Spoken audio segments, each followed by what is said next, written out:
Okay, so I have the Minnesota Vikings record prediction. So the Vikings, they always have a talented team. They have Justin Jefferson, Adam Thielen, Dalvin Cook. Kirk Cousins not bad, and defensively they still have Kendricks, Harrison Smith. I do think their defense is going to be the downfall. I think they have a new front seven, and their cornerbacks aren't the greatest. And with a new head coach, I'm not. I don't. I think their defense is going to be the downfall of their team this year. So your first game versus the Packers. Vikings always play well against the Packers. They usually split with the Packers. This is the first game. The Aaron Rodgers missing Devontae Adams and a lot of other pieces, and Minnesota home field advantage, divisional, hard to predict. But I'm going to take the Vikings. Then you have them versus the Eagles. Eagles are very talented. Eagles are very talented right now, and the Eagles are just a very talented team right now. I think they're more talented than the Vikings. It's a Monday nighter. We know Kirk doesn't do well on Monday nighters, so I'm gonna take the Eagles. And you have them versus the Lions. Definitely a trap game. Lions definitely improved. They did get better through the draft, and they did get like DJ Chark and Dan Campbell's always in trouble. But the divisional game, Vikings have more talent of a roster, more experienced roster. Early on, Lions may not be cohesive enough, so I'm gonna take the Vikings. Then you have the Saints. Definitely, I think an even matchup. The Saints, their defense, Dallas is now taking over as head coach, and I think Minnesota's offense may struggle against the Saints defense. And the Saints offense isn't the greatest, but the Minnesota Vikings defense ain't the greatest either.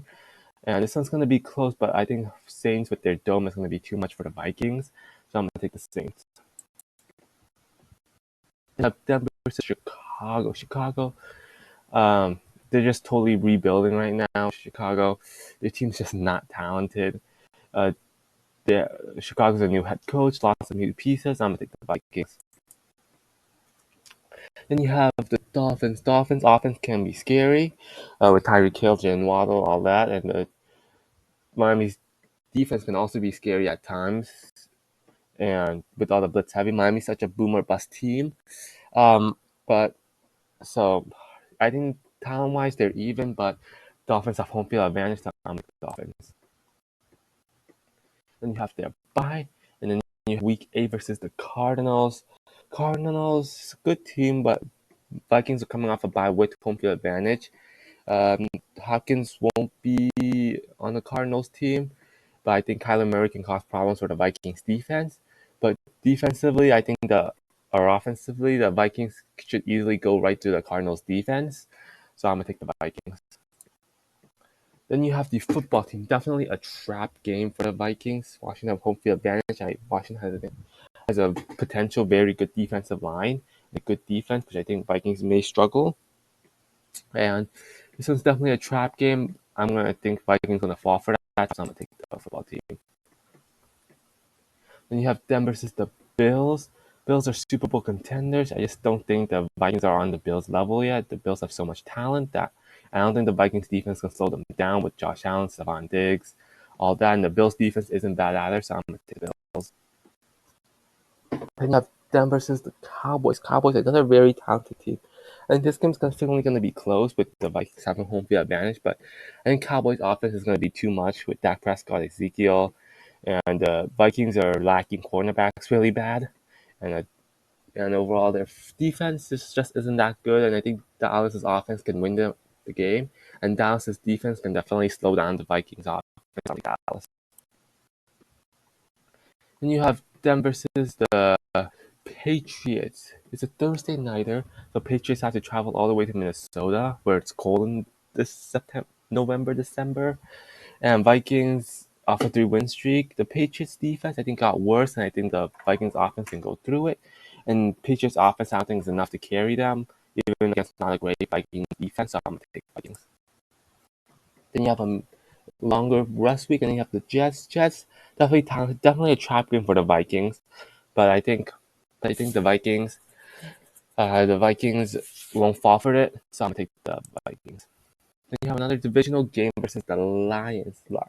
Lions last year split with the Vikings, and Lions, I think at this point in time, their team may be looking a lot better. And divisional game always hard to predict. And Minnesota, due to lose games against not great teams, especially the Lions, so I'm gonna take the Lions. Then you have the game versus the Colts. The Colts are coming off a bye, but they have to play in Minnesota. Jonathan Taylor, I think, might cause problems for an unproven linebacker core. But this one's still gonna be close. And the Vikings offense, I think will get slowed down by the Colts defense. But Vikings have home field advantage. I think that's too much for the Colts to overcome. So I'm gonna take the Vikings. Then you have them versus the Giants. Giants, another trap game for the Vikings. I think Giants do have a defense that can cause problems for the Vikings offense, but Giants offense just isn't good enough, and the Vikings are more talented. So I'm like the Vikings. Then you have Week 17. At this point, Aaron Rodgers is probably going to do Aaron Rodgers things, and I think the Packers are just too talented to get swept by the Vikings. So I'm going to take the Packers. Then you have the final game versus the Bears. Usually the Bears split with the Vikings, but Vikings might be in playoff contention at this point, and I think the Bears are just not good enough of a team to beat the to split with the Bears and the Vikings. And so in the end, I have the Vikings going 9-8, 4-2 in the division, 8-1 at home, but 1-7 away.